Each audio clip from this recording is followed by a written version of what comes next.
Hello दोस्तों, कैसे हैं आप सब। राम जी की पाठशाला में आपका बहुत बहुत स्वागत है। उम्मीद करता हूं आप सब अच्छे होंगे और आपकी तैयारी बहुत ही बढ़िया ढंग से चल रही होगी। अगर नहीं चल रही है तो अपनी तैयारी को अब रफ्तार देना शुरू करिए, क्योंकि लोकसभा चुनाव आने वाले हैं। तो आपके लिए भर्तियों का एक बड़ा सा पिटारा खुलने वाला है, जिसमें रेलवे भी एक प्रमुख सेक्टर है, जहां से आपको एक मोटी पार्टी भर्ती के रूप में देखने के लिए मिलेगी। आप सबको पता है कि जब भी चुनाव आते हैं उससे पहले आपको वैकेंसी देखने को मिलती है। इसका प्रत्यक्ष उदाहरण आपका 2019 का इलेक्शन था। उसके बाद ही उसके आसपास ही आपकी एनटीपीसी आई, उसी के साथ आपकी रेलवे ग्रुप डी आई, जिनमें से बहुत सारी चीजें अभी चल रही हैं। वो भर्तियां कुछ प्रक्रियाधीन हैं, कुछ पूरी हो चुकी हैं, कुछ आगे मतलब बची हुई है। तो इंपॉर्टेंट बात यह है कि आप सबको पता है कि पिछले कुछ महीने पहले ये बात सबके सामने निकल के आई थी कि पूरे भारत में अगर आप देखो तो लगभग 10 लाख पद खाली हैं, 10 लाख वैकेंसी हैं विभिन्न मंत्रालय, विभिन्न विभागों के अंतर्गत, और उन पर भर्ती प्रक्रिया का काम शुरू होगा, जिसमें से एसएससी जो है वो बहुत बेहतर ढंग से काम कर रही है। लगातार भर्तियां आ रही हैं और कंप्लीट हो रही हैं। एसएससी सीजीएल हो, सीपीओ हो, एमटीएस हो, सीएचएसएल हो, जूनियर इंजीनियर हो, स्टेनो, जो भी कुछ भर्तियां हैं, एसएससी बहुत लगातार क्रम से चल रही है। पर बाकी सब विभागों की हालत बहुत ज्यादा खराब है। रेलवे भी उसमें एक मतलब शामिल है। पर एक गुड न्यूज जो है वो आपके लिए यहां पर मैं आपको देता हूं। अभी 20 तारीख को एक मीटिंग हुई थी। किसकी? एक मीटिंग हुई थी नेशनल काउंसिल, है ना, नेशनल काउंसिल की मीटिंग हुई थी, है ना, जिसमें कौन कौन बैठे थे, जिसमें आपके डीओपीटी भी शामिल थे। डीओपीटी है क्या? आपका department of personal and training, यानी कि जिनके पास पूरे के पूरे विभागों का ब्यौरा रहता है कि भाई कितनी टोटल सीट्स हैं, कितने लोग एक्वायर हो चुके हैं, कितनी वैकेंसीज है, मतलब कि वैकेंसीज का पूरा ब्यौरा जिनके पास होता है वो डीओपीटी है। और आपकी जो ये मीटिंग नेशनल काउंसिल की जेसीएम मीटिंग, जेसीएम का मतलब क्या है? ज्वाइंट कंसल्टेटिव जो मशीनरी है, जो पूरा का पूरा कंसल्ट करती है मिलजुल के, भाई कैसे काम करना है, कैसे नहीं करना, कर्मचारियों से संबंधित, ये कर्मचारियों के क्या मुद्दे हैं, कर्मचारियों की क्या प्रॉब्लम्स हैं, भर्तियां कहां पे कितनी देनी है, कहां कैसे है, कैसे नहीं है। तो इस संदर्भ में एक मीटिंग हुई और उस मीटिंग के अंतर्गत ही आपको रेलवे भर्तियों के बारे में एक बड़ी बात उसमें कही गई है। उसमें बहुत सारे पॉइंट लिखे गए हैं। आपको जो पीडीएफ है वो मैं टेलीग्राम में दे दूंगा, टेलीग्राम का लिंक डिस्क्रिप्शन में दे दूंगा, आप जाकर वो पीडीएफ पढ़ सकते हैं। एक 5-6 पन्नों की लंबी पीडीएफ है, पर उसका सार अगर आप देखें तो सार जो है वो 3 पॉइंट्स हैं उसमें। सबसे पहला पॉइंट जो उसमें डिस्कस हुआ है, जिस पे बात हुई है, वो ओल्ड पेंशन स्कीम के बारे में, यानी कि जो पहले पेंशन स्कीम चलती थी कि आप जब रिटायर होंगे तो आपकी जितनी तनख्वाह होगी लगभग उससे आधी आपको आजीवन पेंशन के रूप में दी जाएगी, ठीक है।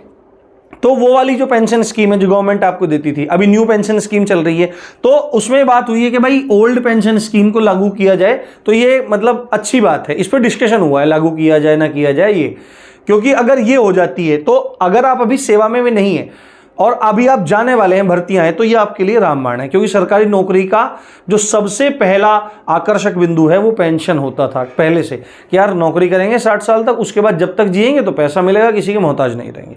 अब दूसरी इंपॉर्टेंट चीज उसमें बात कही गई है, क्योंकि देखो पूरे इंडिया के जितने भी मंत्रालय हैं उन सबके जो ज्वाइंट कंसल्टेटिव मशीनरी है, उसके सब अधिकारी वगैरह जो भी लोग थे वो सब वहां पर उपस्थित थे। उसमें यह बात डिस्कस की गई कि जितने भी मंत्रालय हैं और उनके अधीन जितने विभाग हैं, उनके जो अधिकारी हैं, उनके जो जिम्मेदार लोग हैं, उनका काम है कि वह संबंधित विभाग, संबंधित डिपार्टमेंट के जो कर्मचारी हैं उनकी समस्याओं को ध्यान दें और साथ में जितनी भर्तियां करनी है, जितने पद रिक्त हैं, उनका ब्यौरा जुटाएं जल्दी से जल्दी, है ना। और अगर नए पदों का भी सृजन करना पड़े, नए पद भी बनाने पड़े आवश्यकता के अनुसार, कि हमको अगर 10 पद अभी हमारे वैकेंसी में है बट हमको 20 लोगों की जरूरत है, तो हम 10 पद और सृजन करेंगे, तो सृजन भी करो। सृजन करने के बाद जल्दी से जल्दी एम्प्लॉयमेंट न्यूज में उसकी खबर देके नोटिफिकेशन आउट करने का आप लोग काम कीजिए।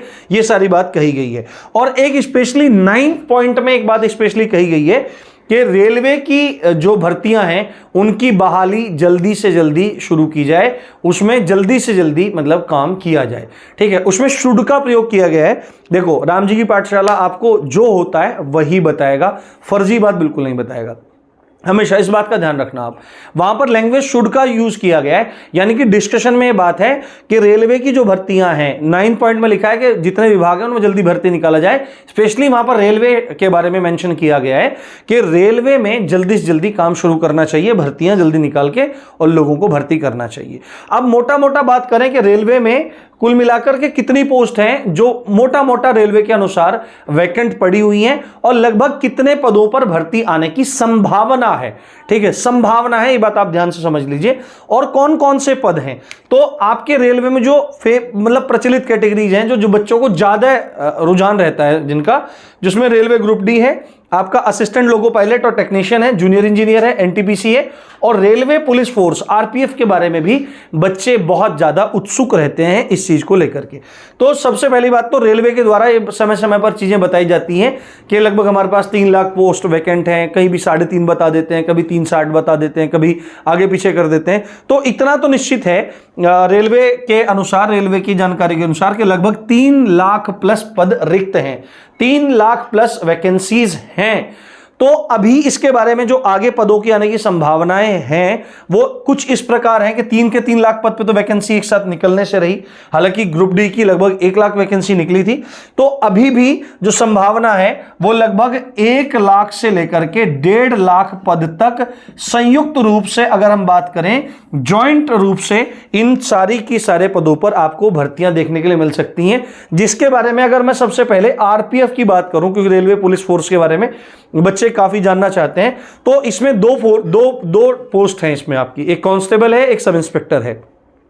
तो इनके बारे में बात पहले से चली आ रही है कि लगभग 10 से 15 हजार जो पद हैं इन पर भर्ती आपको देखने के लिए मिल सकती है। साथ में आपको अधिकतम जो पद देखने के लिए मिलेंगे अगर दोबारा से वैकेंसी आती है तो वह ग्रुप डी की होगी। उसके बाद अगर एक क्रम रखेंगे तो आपको जूनियर इंजीनियर और एएलपी के लगभग समान पद देखने के लिए मिल सकते हैं। और एनटीपीसी की लगभग 35-36 हजार भर्ती हुई है, तो एनटीपीसी की कोई बहुत बड़ी भर्ती देखने की या दिखने की संभावना उतनी नहीं है। ठीक है, पर आप ये मानकर चलिए कि अभी अगर कोई भर्ती लेटेस्ट देखने के लिए मिल सकती है तो आपकी एएलपी, जूनियर इंजीनियर और आरपीएफ, ये तीनों पीक पर हैं, क्योंकि ग्रुप डी वाली भर्ती और एनटीपीसी वाली भर्ती जस्ट अभी पूरी हुई है। हालांकि लंबा समय हो गया है, ये बात जरूर है कि लंबा समय रेलवे भर्ती की तरफ, रेलवे बोर्ड की तरफ से हुआ है, पर बच्चे बहुत उदास हैं। तो भर्ती बोर्ड को, रेलवे बोर्ड को ये चीज ध्यान देनी चाहिए और जल्दी जल्दी वैकेंसी निकालनी चाहिए। तो संयुक्त रूप से बात करें तो लगभग 1 से 1.5 लाख पदों पर आपको भर्ती देखने के लिए मिल सकती है। तो इसी अच्छी बात के साथ आप देख रहे थे राम जी की पाठशाला। मैं हूं राम भारद्वाज। जय हिंद, जय भारत।